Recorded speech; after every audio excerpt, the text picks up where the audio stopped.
ঢাকার কেরানীগঞ্জে শারদীয় দুর্গোৎসব উপলক্ষে বিভিন্ন মন্দিরে উপহার সামগ্রী বিতরণ করে সারাদিন ব্যস্ত সময় পার করেছেন ঢাকা জেলা বিএনপির সাধারণ সম্পাদক অ্যাডভোকেট নিপুণ রায়চৌধুরী। এরই অংশ হিসেবে তিনি মঙ্গলবার বিকেলে সুবর্ডা কালীবাড়ি মন্দির কমিটির সভাপতি বিমল চন্দ্র মণ্ডলের হাতে আর্থিক অনুদান তুলে দেন। এছাড়াও উপস্থিত সাধারণ জনগণের মাঝে পূজার উপহার সামগ্রী বিতরণ করেন। আমরা প্রতিষ্ঠা করতে চাই পুনরায় বাংলাদেশের মানুষের গণতান্ত্রিক অধিকার। আমরা ছাত্র জনতার এই বিপ্লবের মাধ্যমে আংশিক বিজয় অর্জন করতে পেরেছি।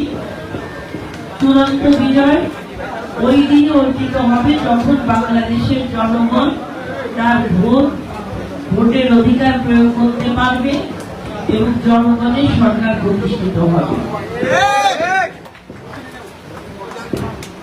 আমাদের দলের ভারপ্রাপ্ত চেয়ারম্যান দেশনায়ক জনাব তারেক রহমান, যিনি শুধু প্রবাসে বসে, তিনি এমনি কিন্তু প্রবাসে বসে নাই।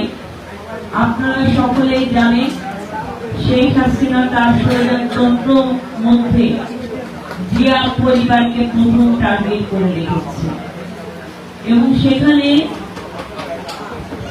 দেশনেত্রী বেগম খালেদা জিয়া এবং আমাদের নেতা দেশনায়ক জনাব তারেক রহমান শেখ হাসিনার কাছে সবচেয়ে বড় আতঙ্কের নাম এবং বিএনপির একজন ক্ষুদ্র কর্মী থেকে শুরু করে শীর্ষ পর্যায়ের প্রত্যেকটি নেতৃবৃন্দদেরকে হাজার হাজার মামলা দিয়েছে।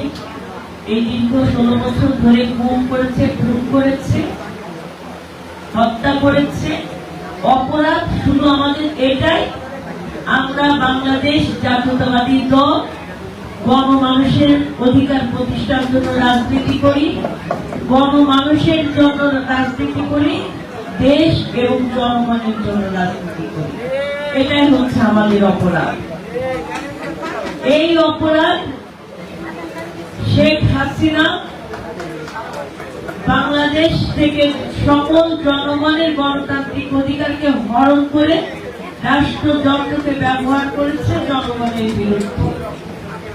এখন আপনাদেরকে মাথায় রাখতে হবে ভালো কি মন্দ কোনটা, এটা বোঝার সময় কিন্তু এখন আপনাদের হাতে চলে এসেছে।